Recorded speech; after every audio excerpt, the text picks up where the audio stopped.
Today I'm going to work on pulling the head off of my B20. If you've seen any of my videos in the past, I ended up getting a B20 long block last year, and I was having problems with the head. It ended up having a stuck valve, so it ended up bending the valve, breaking a valve guide, and also damaging the top of the piston a little bit. The company that I bought the engine from, JDM Alliance down in Houston, Texas, they sent me another long block free of charge. I pulled the head off of that long block and I put the head onto my old block that was already installed in my car. I did clean up the areas where it was damaged on the top of the piston. I used a Dremel on that. I put a new head gasket on. I also changed the valve stem seals on the head. I put it together. Now I've gotten about 1 year out of this head gasket, but it looks like it is starting to go bad. It's starting to, the coolant overflow, starting to bubble up, and usually that's a sign of a bad head gasket. I tried the thermostat already and that didn't seem to fix anything. So and I actually looked inside the cylinders. I did a compression test. Compression seemed to be okay, but cylinder 1 did seem a little bit wet inside of it, which is the cylinder that did have the damage. So we're going to pull the head and we're going to take it to a machine shop, get it resurfaced and cleaned up today. Now when pulling the head, first thing I like to do is lift the car and we're going to drain all the coolant. We're going to drain it from the radiator first, and then we're going to remove it from the plug on the block.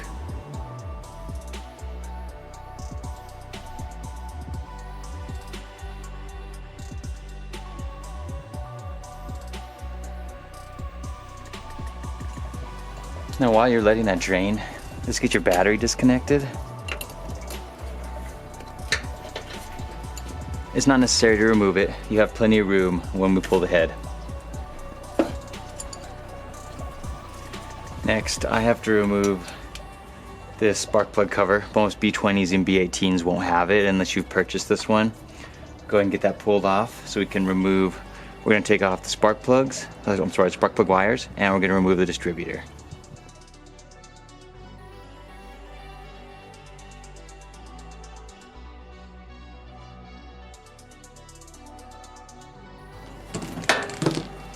Now to get the distributor removed, you have 3 12mm bolts, one here on the bottom. You're gonna have another one opposite this side on this corner over here, and a third one on top.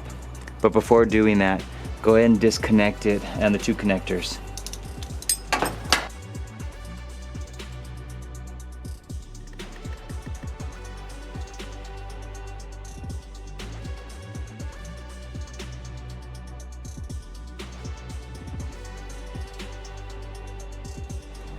While we're here, let's get everything disconnected on this side. You're gonna wanna remove this upper radiator hose. I'm just gonna take it off from the head itself and tuck it behind the other radiator hose.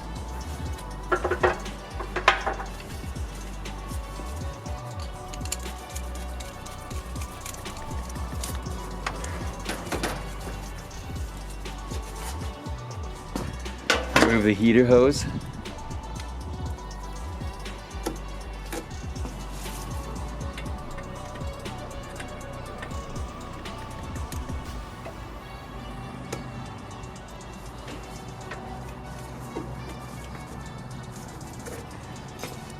And then disconnect the 2 plugs here. Then remove this coolant line right here.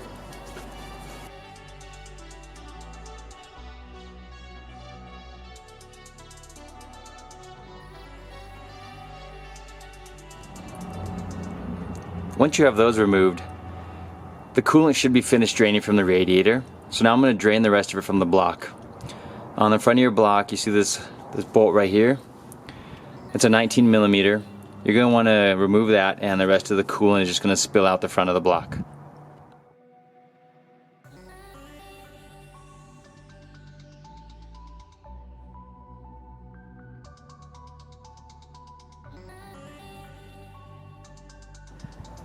Next, I'm going to remove the ground wire from the valve cover. Just let that hang aside.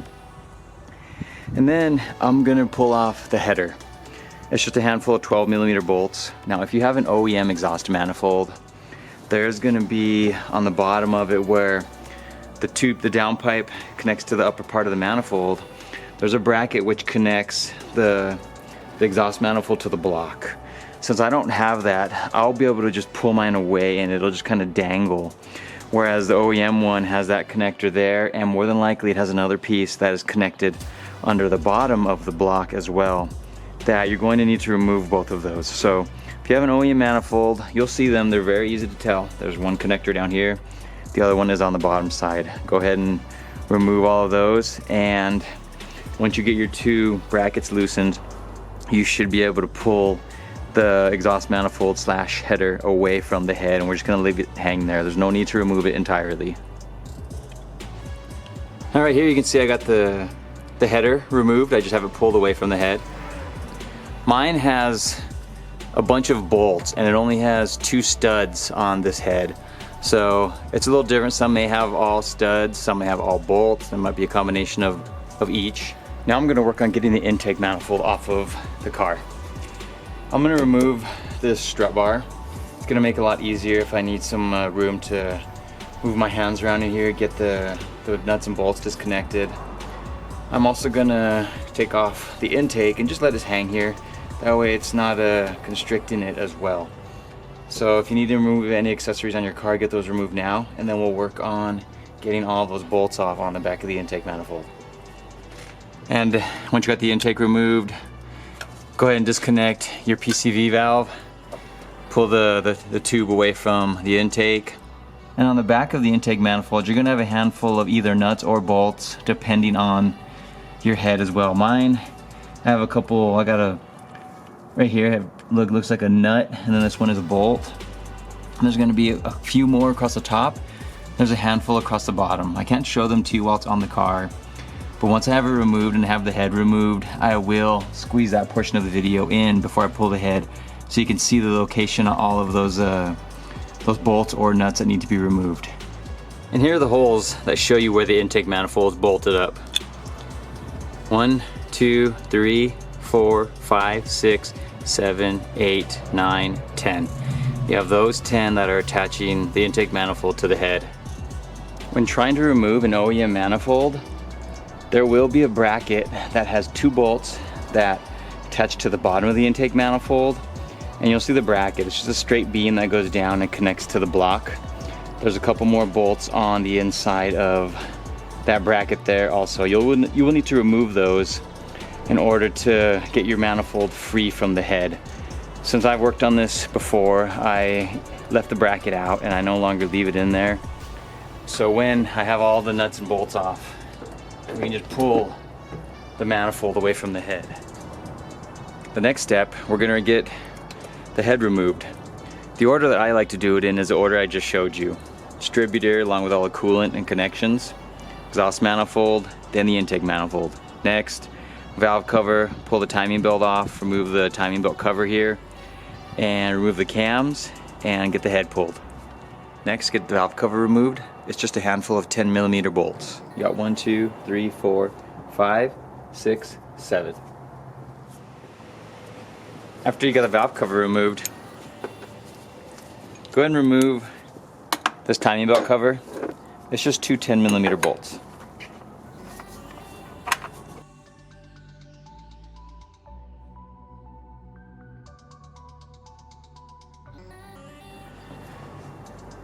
Before going any further, I almost forgot to add, remove all of your spark plugs.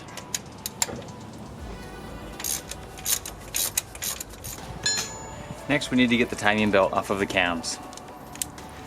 Down inside here, you can see the bolt. That's the 14mm. That's the tensioner to loosen the tension on the belt so we can get it removed. So you don't need to pull it all the way out. You're just gonna back it off and loosen it up.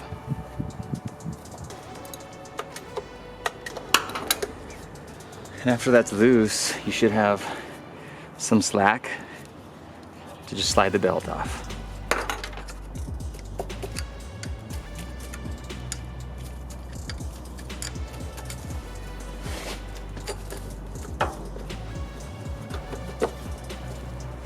I'm just gonna leave it tucked right here. Next, we're gonna get the cams removed. So we need to remove all the camshaft holders. when you initially torque these down, you start, I believe it's 1, 2, 3, 4, 5, 6, 7, 8, 9, 10, 11, 12, 13, 14. Essentially it starts from the middle, then it goes out. So when removing these, we want to remove those in the reverse order. We're going to start over here, the 2 outside ones here, go to this side, go there, there, there, there, there. I believe that's how it is. 1, 2, 3, 4, 5, 6, 7. Yes, perfect. I don't think it matters. Like if you originally torque it number 13 then 14, that doesn't, I don't believe that necessarily matters. So I'm just going to start here, do those two, and then go to each side and remove them in that order.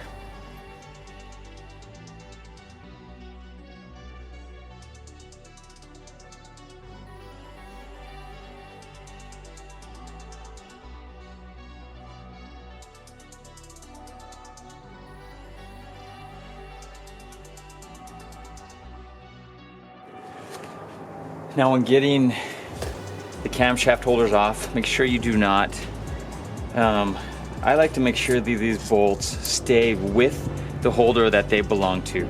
Now you can't really mix these up. They are labeled exhaust 1, exhaust 2, E3, E4, E5, and E6. Same with the intake ones. You got I1 all the way through I6. So these you can't mix up. The bolts, I like to leave them with the ones that they originally are with. I think this bolt's actually longer than this, so it wouldn't work regardless, but I do not like to mix any of those up.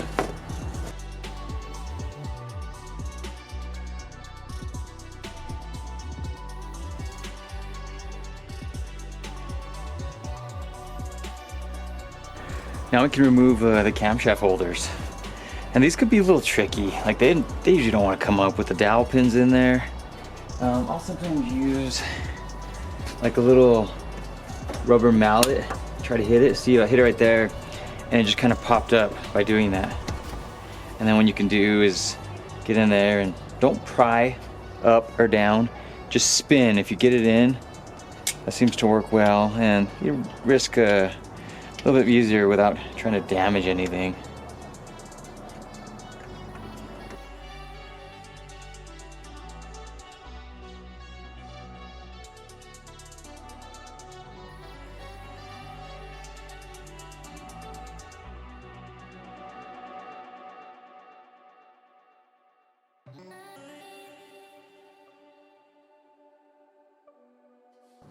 Before attempting to remove the head bolts, I like to get this plastic cover removed. There's 2 10mm bolts. There's one in here, and the other one is over there.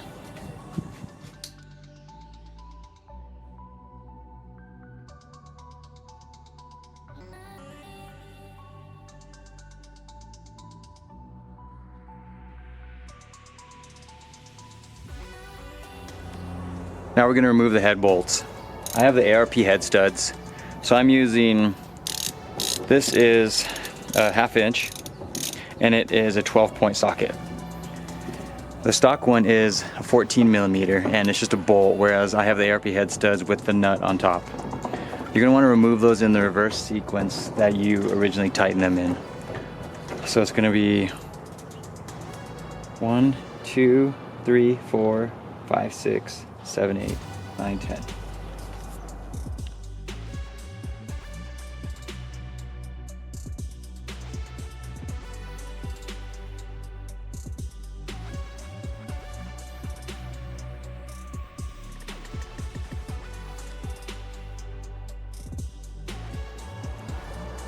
Now after you have all those removed, you can pull your head bolts out. Now the head bolts aren't recommended to be reused if they're OEM head bolts just because of stretching. So I wouldn't reuse them if I were you. I'd probably buy some ARPs or some new head bolts. What I'm going to do, I'm going to remove all of the rocker arms now, keep them set aside together.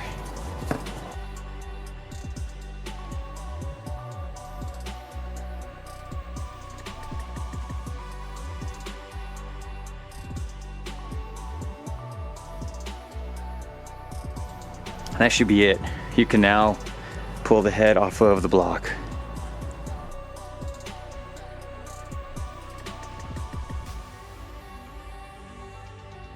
Here's a look at all the parts. Got everything disassembled.